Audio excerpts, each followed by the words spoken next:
Olá pessoal, sejam bem-vindos de volta ao nosso curso. Hoje nós vamos começar um assunto novo. Hoje nós vamos entrar no assunto de termometria, onde a gente vai estar buscando então elaborar alguns arcabouços para que a gente possa começar posteriormente os nossos estudos em calorimetria. E após os conceitos de calorimetria, a gente entra aí talvez na parte mais importante do nosso curso, que é a termodinâmica. Então, para a gente dar início aos nossos conceitos, hoje nós vamos falar de dois assuntos. Um é o equilíbrio térmico e outro é a temperatura. Então, para a gente falar de equilíbrio térmico e temperatura, a gente necessariamente tem que entender o conceito de temperatura.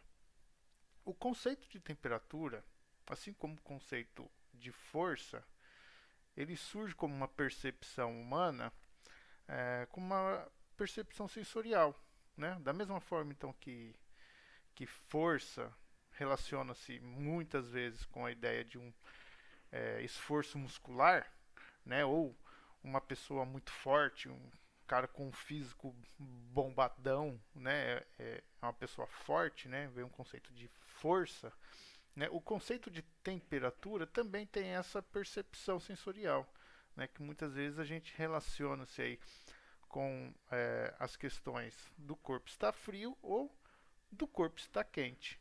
Tá? Então, a temperatura está relacionada ao conceito de frio e de quente. Mas o quão frio ou o quão quente seria um corpo? Né? Qual o valor? Dá para atribuir um valor para esse frio e para esse quente? Então, buscando uma resposta para isso, surgiu na ciência, né, uma nova frente de estudo que ficou conhecida como termometria. Tá? E o papel da termometria, então, é o que? Aferir a temperatura desses corpos. Mas como que a gente consegue medir a temperatura? Talvez você vai falar, muito fácil, põe um termômetro e mede a temperatura, professor. Sim, mas como que a gente chegou nessa ciência do termômetro, nessa termometria? Vamos tentar entender isso. Para a gente medir a temperatura, a gente tem que entender dois passos iniciais. O primeiro é o critério de igualdade dessa suposta propriedade que a gente ainda desconhece, chamada de temperatura. Então, pessoal, imagina que nós tenhamos dois corpos iguaizinhos feitos de um mesmo material, cujas temperaturas, vamos chamar de temperatura θ, tá? Que a gente ainda vai entender o porquê que a gente está chamando de θ, tá? E não de t. Tá? Então vamos falar que o meu corpo A ele tem uma temperatura θA e o meu corpo B ele tem uma temperatura θB.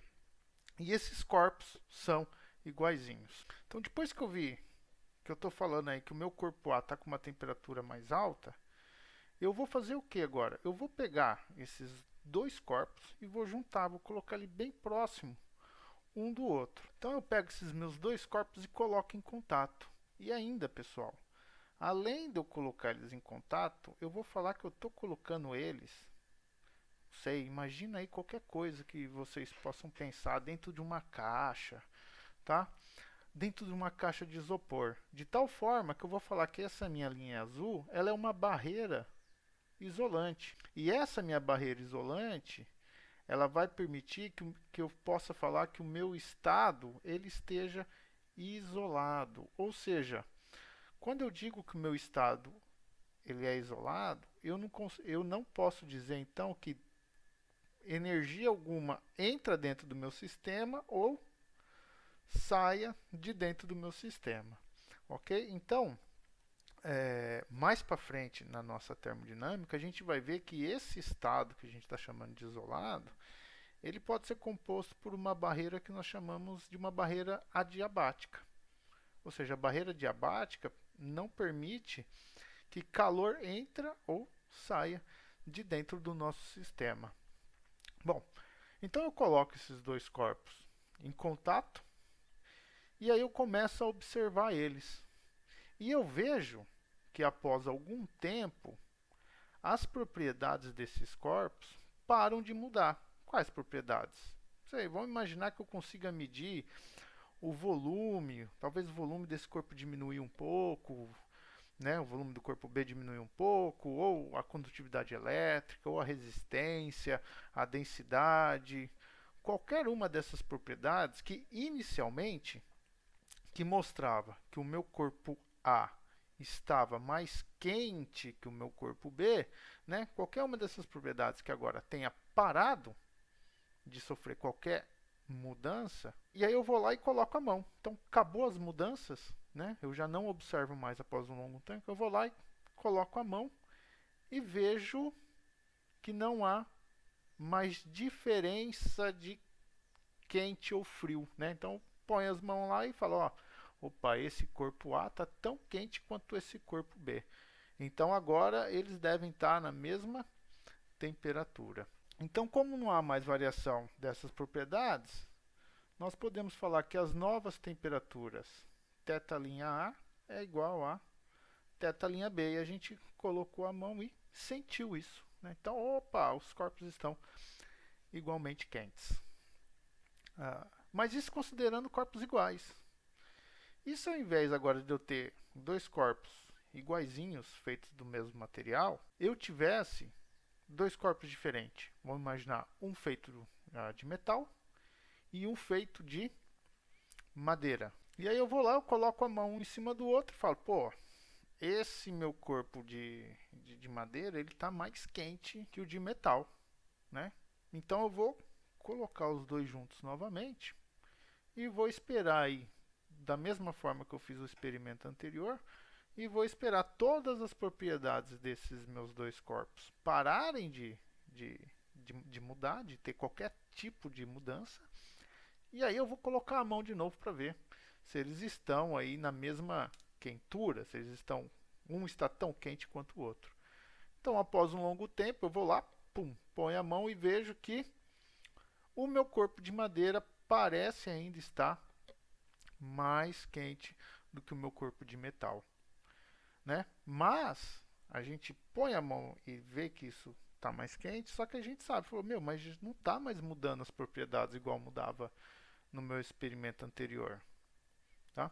Então, esse fato de aparentar estar mais quente e não ter mais nenhuma mudança das propriedades dos nossos corpos, né, não está relacionado com a temperatura, e sim com a composição que esses materiais são feitos. E essa composição que os materiais são feitos leva em conta então o que? A condutividade térmica desse material.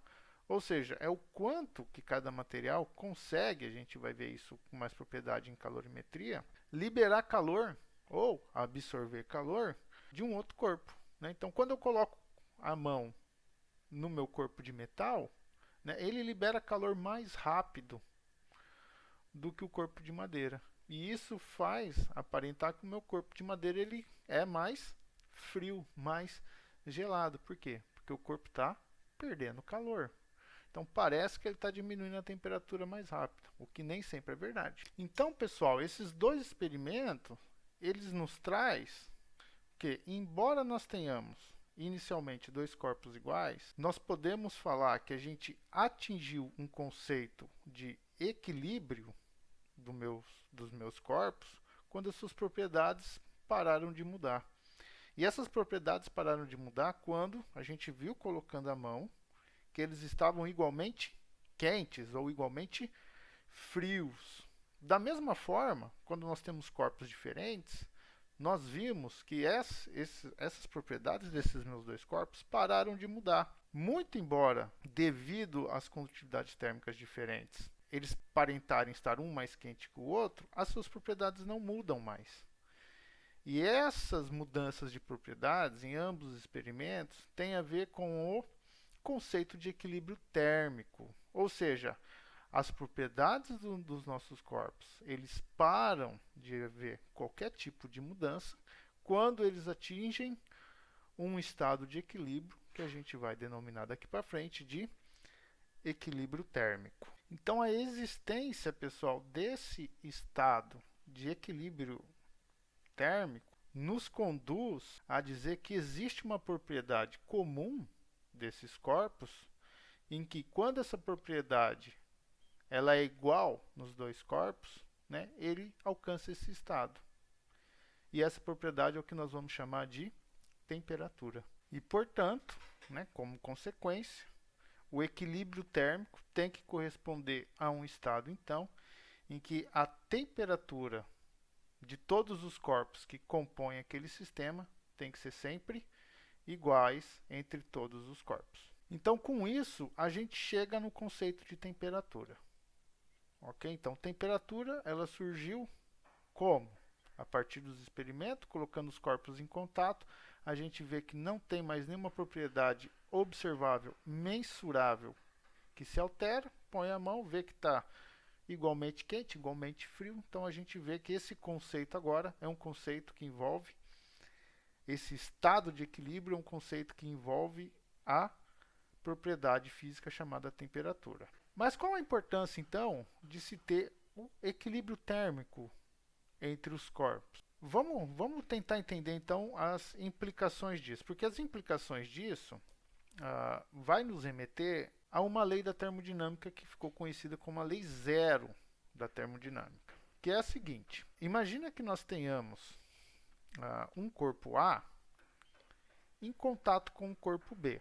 Ainda, pessoal, vamos imaginar que além dos meus corpos A e B, que estão em equilíbrio térmico, nós tenhamos um terceiro corpo, que quando em contato com o meu corpo A, ele também está em equilíbrio térmico. Assim, se o meu corpo A está em equilíbrio térmico com o meu corpo B, e se o meu corpo A está em equilíbrio térmico com o meu corpo C, portanto, nós podemos dizer que o meu corpo B também estará em equilíbrio térmico com o corpo C. Mas a pergunta que fica é: o que acontece se eu colocar, então, de fato, né, o meu corpo B em contato com C? Porque pela indução, se A está em equilíbrio térmico com B e se A está em equilíbrio térmico com C, nós somos induzidos a falar que B também está com a mesma temperatura de C. Eles estão em equilíbrio térmico. Mas o que acontece mesmo experimentalmente quando eu coloco B em contato térmico com C? Não acontece nada. Experimentalmente a gente comprova que o corpo B está realmente com a mesma temperatura do meu corpo C. E como que experimentalmente nós comprovamos isso? Porque nós vemos que nenhuma propriedade do corpo B ou C que é mensurável e observável, elas se alteram. Esse experimento simples, que envolve os três corpos A, B e C, em que ambos estão em equilíbrio térmico um com o outro, não de uma forma direta, é o conceito da lei zero da termodinâmica. Então, o que nos diz a lei zero da termodinâmica? Que quando dois corpos estão separadamente em equilíbrio térmico com um terceiro corpo, eles também estão em equilíbrio térmico entre si. Ah, mas professor, isso aí é muito besta, essa lei, né? Por que ela chama de zero? Ela chama de zero porque é o seguinte: na verdade ela foi feita em ordem cronológica como uma lei, uma terceira lei. Ela veio depois da primeira lei da termodinâmica e veio depois da segunda lei da termodinâmica. Na segunda lei falou: opa, calma, a gente tem que garantir esse equilíbrio que nós vamos ver termodinâmico entre esses corpos para que isso seja válido. Então, vamos formular aqui uma lei zero, que vem antes da primeira e da segunda. E qual que é a praticidade disso? A praticidade disso é muito simples. Né? Se a gente quer aferir a temperatura de dois corpos, né, equipará-las, né, a gente pode fazer por meio de um terceiro. Né? E o exemplo mais simples que todos os livros trazem é o conceito do termômetro. Né? Como que eu sei que dois corpos estão à mesma temperatura utilizando um termômetro? Né? Então, eu tenho, por exemplo, um corpo, vamos chamar aqui de um corpo A, que ele tem aqui um líquido qualquer, e eu tenho um corpo B, que eu estou chamando do meu termômetro. Né? Então, o que acontece? Quando eu coloco o meu termômetro, né, dentro do meu corpo A, aí, do meu líquido, né, e a gente está pensando então que esse termômetro ele tem aquela coluninha de mercúrio, né? Então aquela coluninha começa a subir. E aí parou de subir, né? Então aquela coluninha parou de subir, é a nossa propriedade observável. Então a gente fala que o corpo B está em equilíbrio térmico com o corpo A, ou seja, a temperatura do meu termômetro está igual à temperatura desse meu corpo A, que é um jarro de água qualquer, né? E aí se eu tenho um terceiro corpo, aqui um corpo C, um jarro de água qualquer, e eu coloco agora, eu tiro o meu termômetro B do meu jarro de água e coloco ele no meu jarro de água em C, se essa coluna do mercúrio ela não se alterar, ou seja, se essa propriedade não se alterar, quer dizer que a temperatura do meu termômetro está na mesma temperatura do meu corpo C. Então eu não preciso colocar o meu corpo A e o meu corpo C e ficar observando os dois para ver se muda alguma propriedade. Não, eu vou lá, pego o termômetro, deixo a propriedade do termômetro entrar em equilíbrio com o corpo A, que é minha água do jarro 1, e aí entrou em equilíbrio, eu vou lá, tiro e coloco na minha segunda jarra, que é essa minha jarra verdinha aí. Então, se não mudou, então a temperatura do meu corpo C é igual à temperatura do meu corpo A. Tá?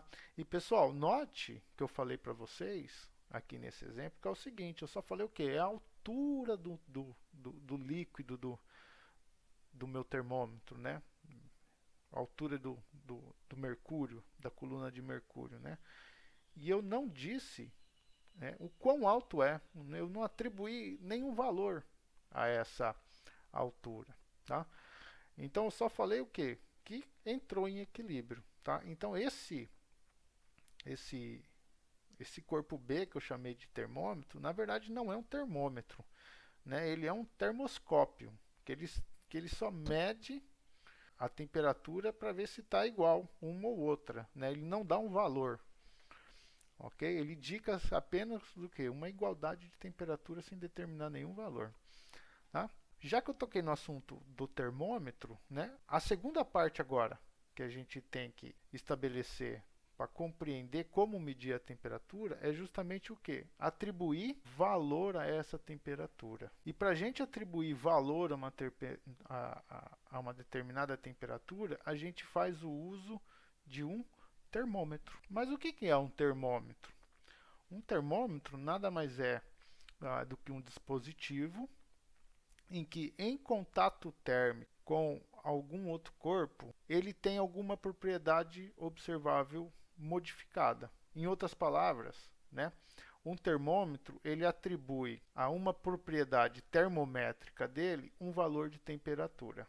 Por exemplo, o termômetro de mercúrio. O que seria a propriedade termométrica do termômetro de mercúrio? A dilatação do mercúrio. Então, quando o mercúrio entra em contato térmico com um corpo mais quente do que a temperatura em que está aquela coluna de mercúrio, o meu mercúrio ele expande. Então ele expande, aumenta a temperatura, aumenta a altura da coluna, e naquela altura tem graduações de temperatura, né? Então essa propriedade termométrica vai estar relacionada à temperatura no termômetro de mercúrio. Nós temos outros tipos de termômetro, né? Por exemplo, nós temos o termômetro a gás, a volume constante, em que a propriedade termométrica a ser medido é a pressão.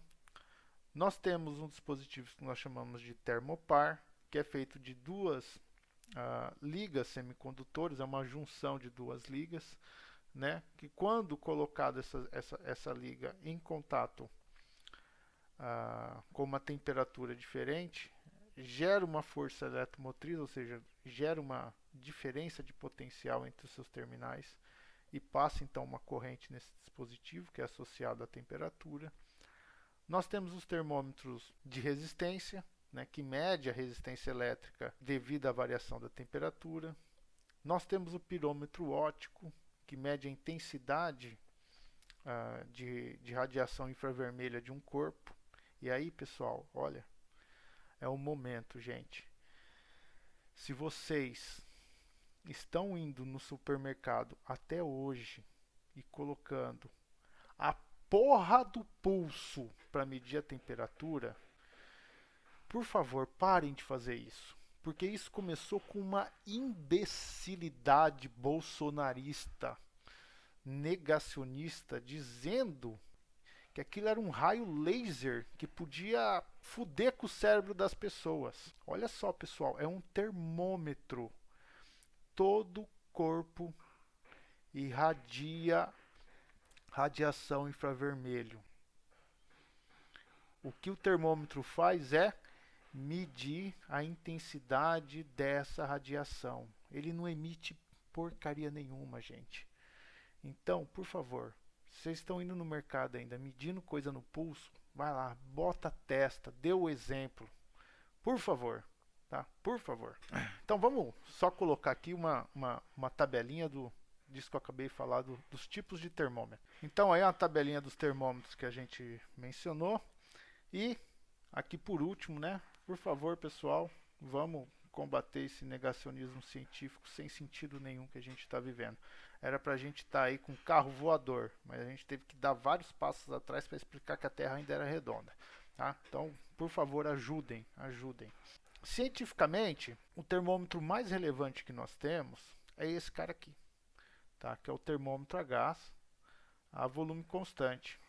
Porque foi a partir dele que se tem um ponto de referência comum para se calibrar qualquer outro tipo de termômetro. Tá? Então esse termômetro a gás, tá aqui ele é constituído do quê? Então ele tem aqui um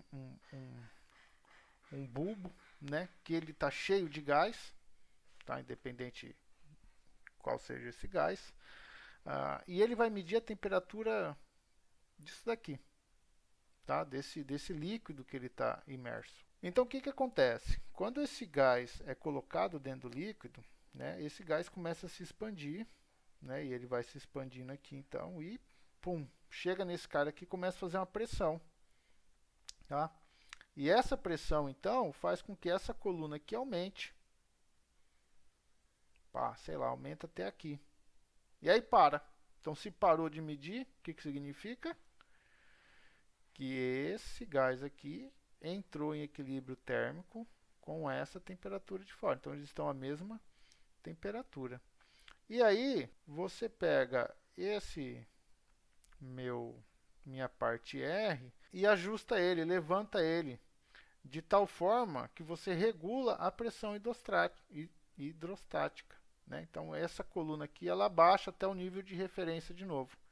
E aí você consegue medir a temperatura através da pressão, utilizando os conceitos de pressão manométrica. Então eu vou colocar aqui um videozinho para vocês verem como funciona isso. Então o que acontece? Ele tem uma água, né, uma água quente, que ele está falando, e nesse bulbo está cheio de água. E ó, tem essa, ó, olha a coluna mudando. Então conforme o gás vai entrando em equilíbrio térmico com essa água quente, ele vai empurrando aqui a minha coluna de mercúrio, né?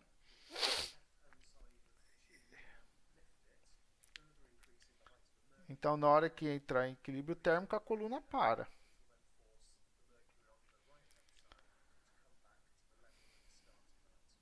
Agora, o que tem que fazer? Então, tem que ajustar aqui esse nível. Então, ele vem e ajusta o nível, né? Até que essa parte aqui chegue no zero.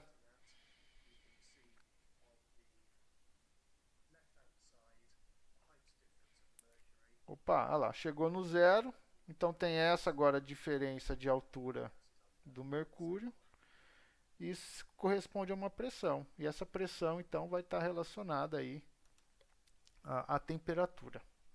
Certo? Bem simples, muito legal de ver funcionando o termômetro a gás. E para a gente construir um termômetro, basta então a gente ter dois valores, né, ou apenas um valor, né, de temperatura e associar esse valor de temperatura com uma medida de uma propriedade termométrica. Então vamos falar que x representa o valor dessa propriedade termométrica para uma temperatura θ qualquer, E se eu pegar então duas temperaturas, θ1 e θ2, eu vou ter dois valores dessa propriedade termométrica, que seria x1 e x2.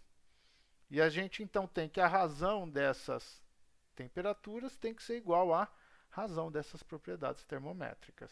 Ou seja, pessoal, então eu tenho que θ1 sobre θ2 tem que ser igual a x1 sobre x2.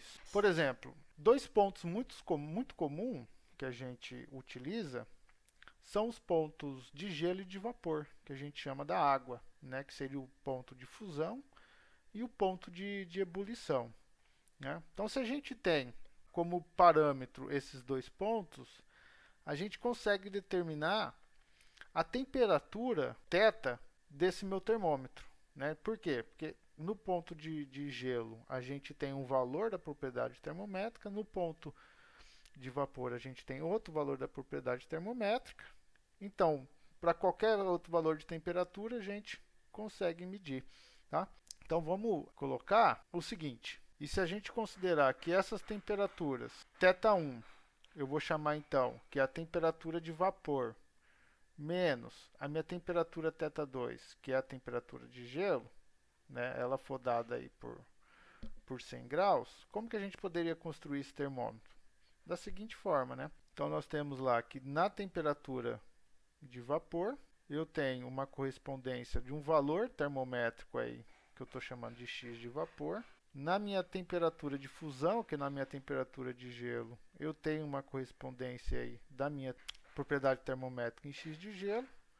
E se eu pegar uma temperatura qualquer, então é a propriedade termométrica x que eu vou medir. Então a gente pode falar diferença, né, entre θv menos θg, está para essa diferença.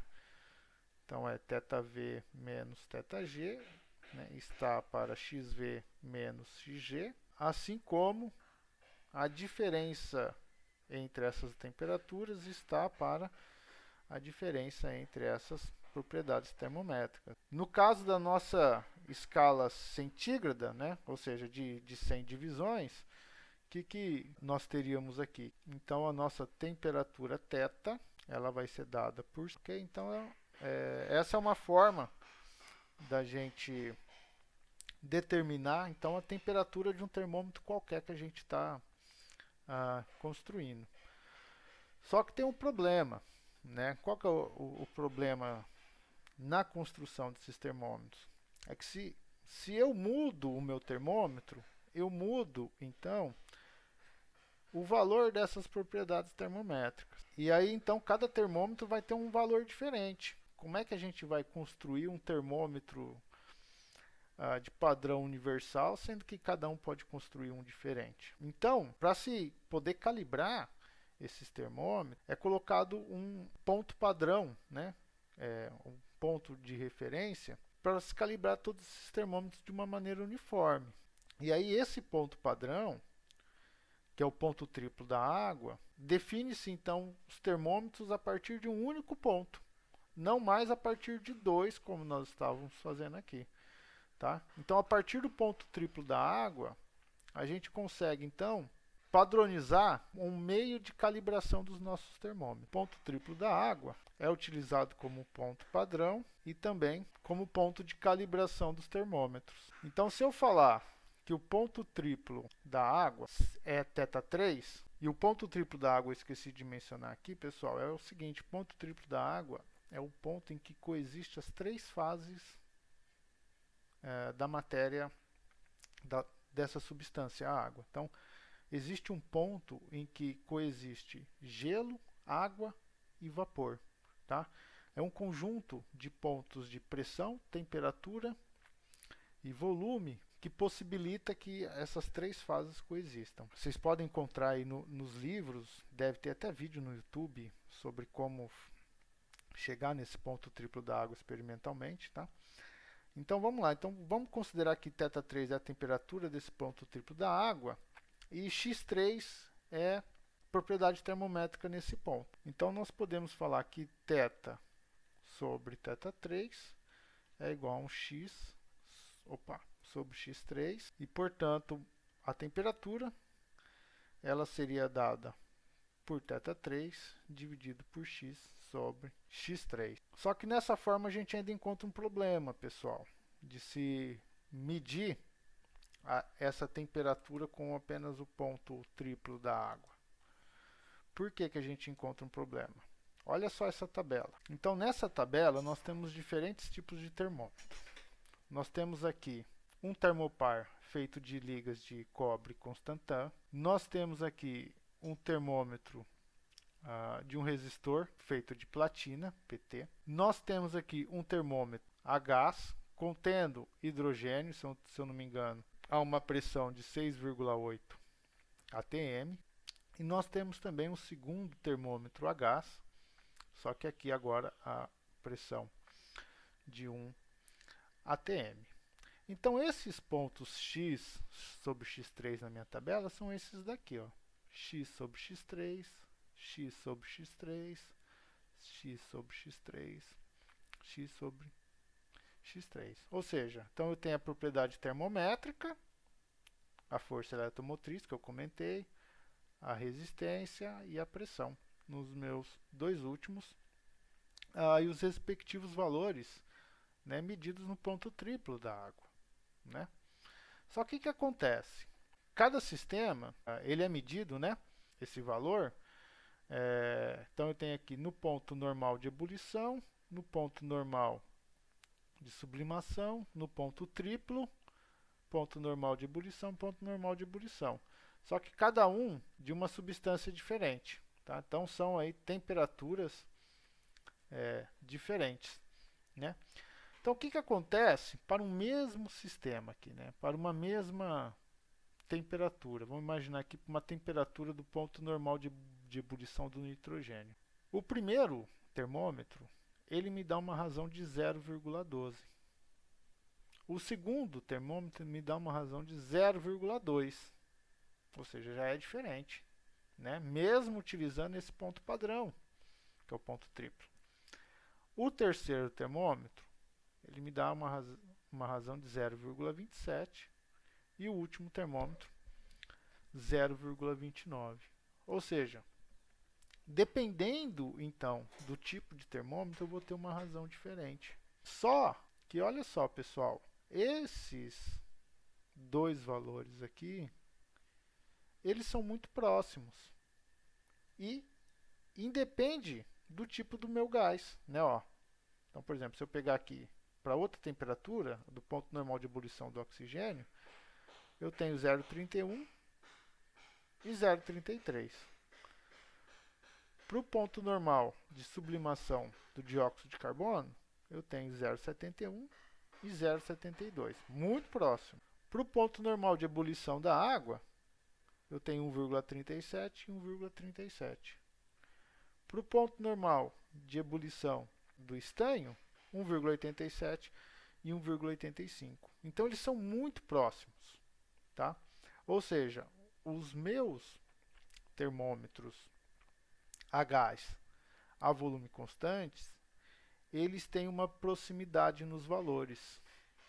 E, de fato, se a gente pegar esse termômetro a gás e diminuindo essa pressão do ponto triplo da água, de que forma?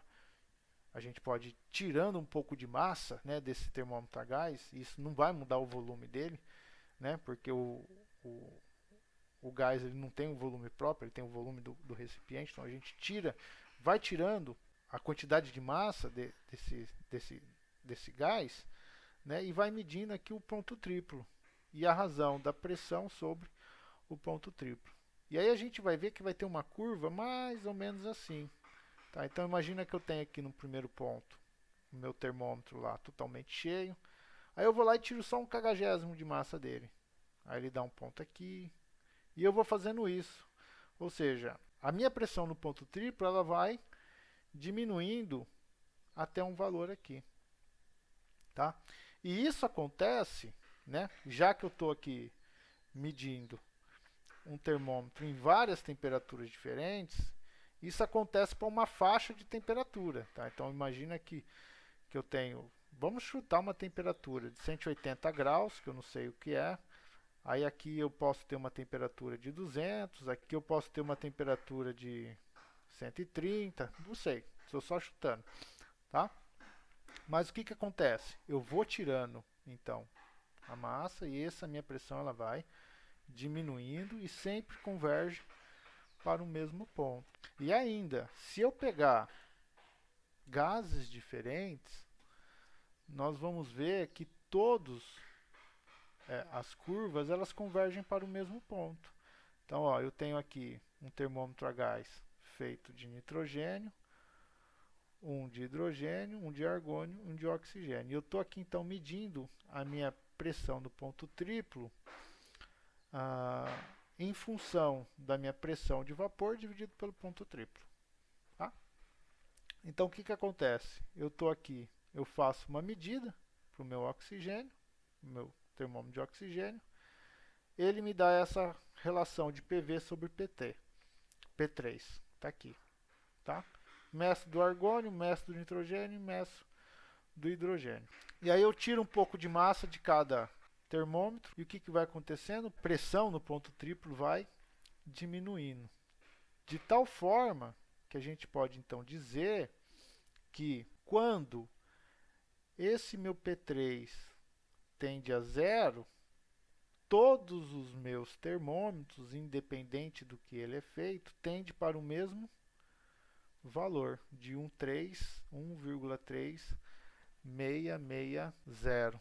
Assim, pessoal, eu posso falar então que PV sobre P3 ele tende a 1,3660 se o meu P3 ele tende a zero. Obviamente que essa pressão ela nunca vai chegar no zero, porque conforme nós vamos diminuindo a pressão do meu gás, né, esse gás ele começa a se comportar de uma maneira diferente, né? Então ele começa aí a se liquefazer, aí depois ele vai começar a se solidificar, e aí medir pressão de sólido é diferente de medir pressão de fluidos, ok? Então, nós podemos medir uma temperatura empírica do gás considerando esse limite, né? Que quando o meu P3 tende a zero, essa razão aqui tende a 1,366. Então nós vamos falar que a temperatura do gás ela é igual à temperatura do ponto triplo no limite em que o meu P3 tende a zero, da razão P sobre P3. E como o nosso termômetro ele é a volume constante, a gente costuma colocar um Vzinho aqui entre parênteses para indicar isso. E dessa forma, então, nós podemos dizer que as temperaturas elas vão ficar definidas de uma forma independente de qual gás o meu termômetro ele é composto.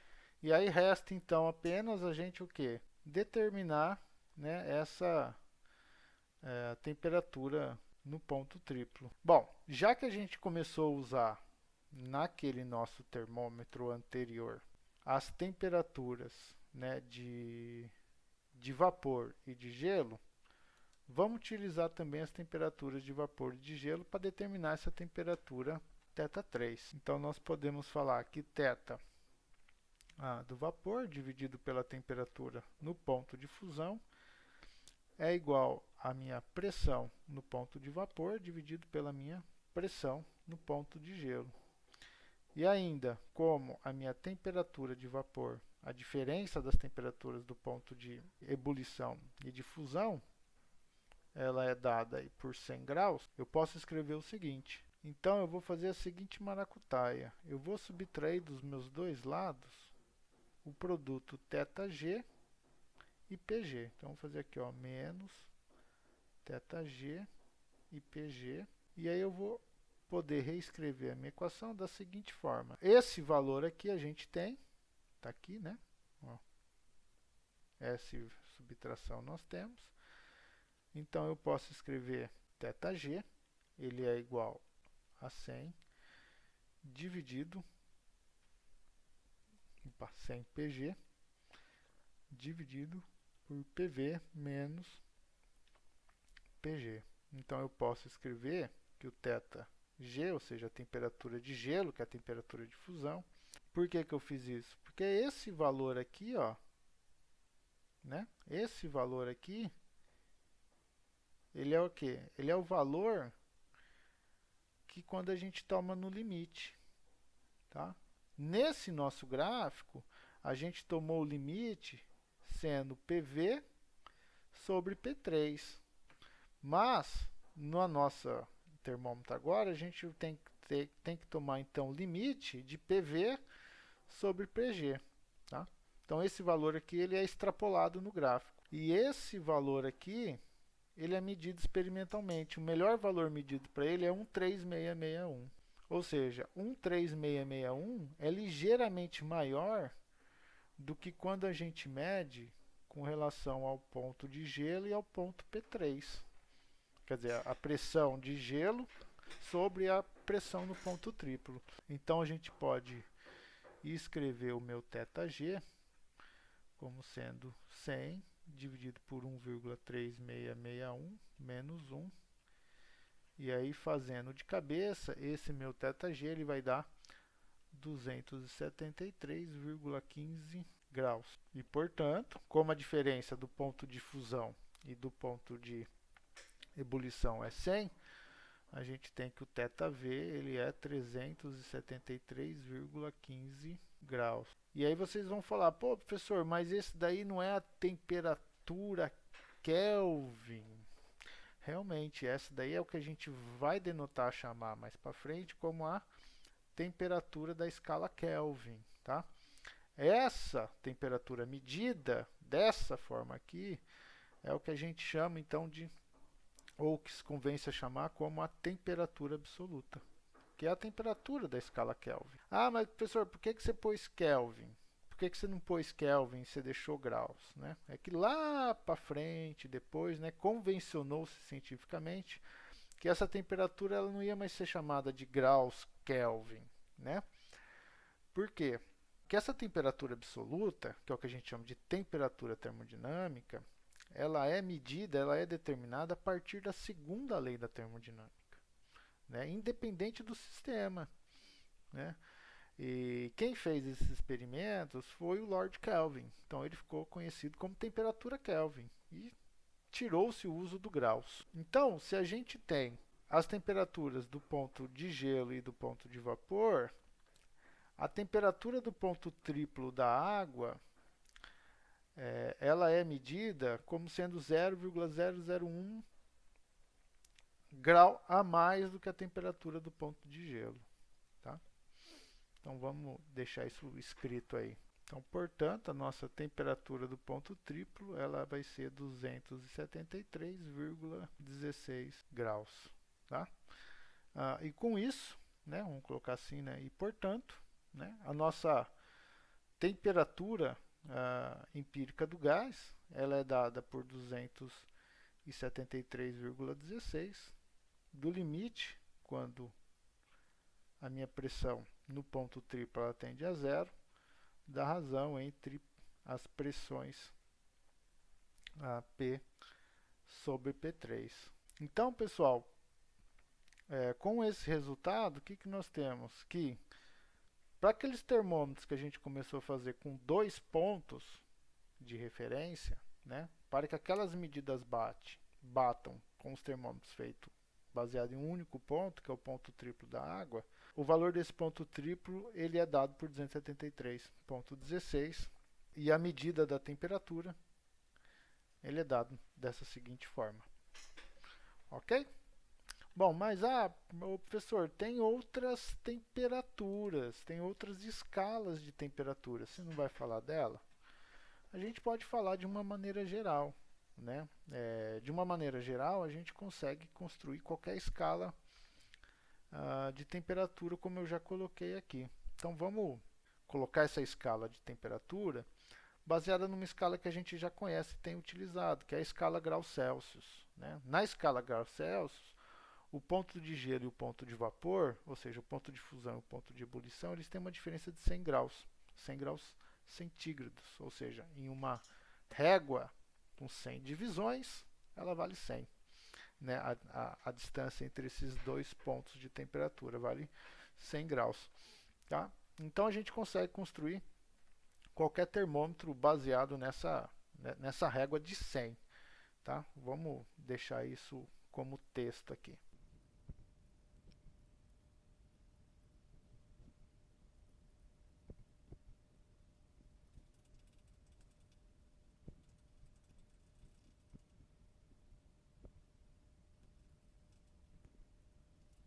Tá? Então o que nós temos é o que?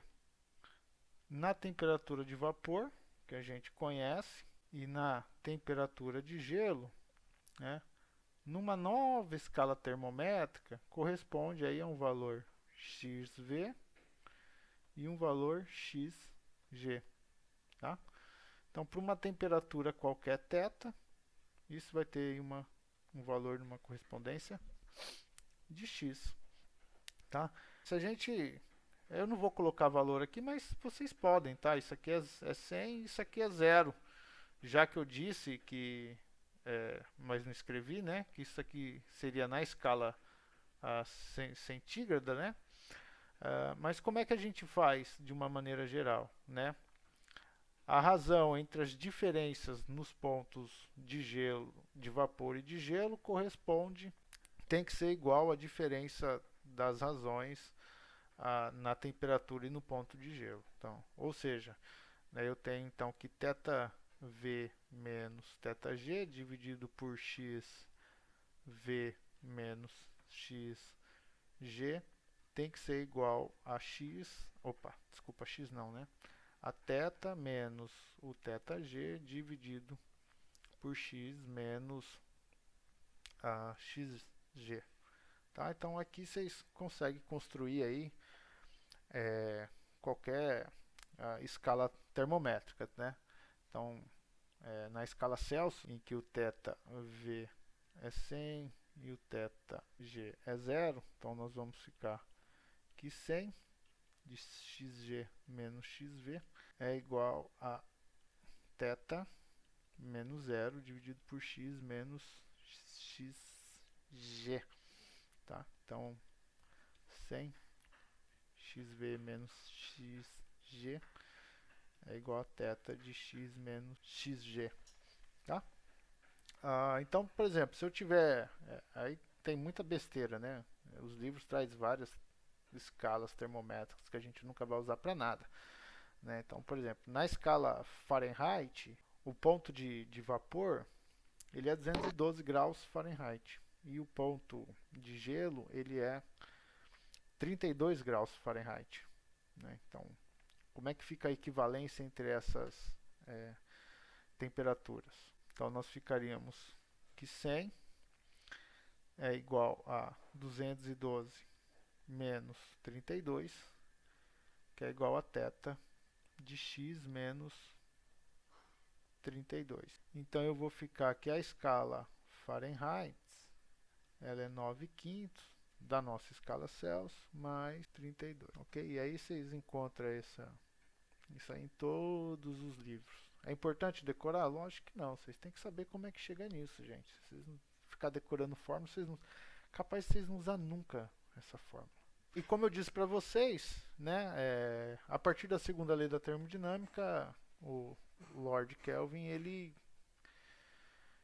ele colocou que as temperaturas pode ser definido independente do material, né, a partir da segunda lei da termodinâmica, né, e essa denominação dessa temperatura deixou de ser temperatura empírica e passa a ser então uma temperatura absoluta ou temperatura termodinâmica, tá? Então vamos colocar assim, ó, vamos representar por T a temperatura absoluta. Então nós temos aí que a temperatura absoluta, que é a temperatura proposta por Kelvin, tem que ser igual à temperatura, vamos falar aí no grau Celsius, mais 273,15, e aí não vai a denominação de graus, é só Kelvin e pronto, acabou, tá? É K, tá? E a gente pode expressar essa temperatura aqui em função de T também, né? Então a gente pode falar que a temperatura em Fahrenheit ela é 9/5 da temperatura em graus Celsius mais 32, tá? São só sopas de letras, vocês podem chamar do que vocês quiserem. Ok? Bom, pessoal, é isso. Espero que vocês tenham entendido. Qualquer dúvida ou sugestão, manda aqui um e-mail para mim nesse endereço que vai ser um prazer respondê-los. Um abraço. Tchau, tchau.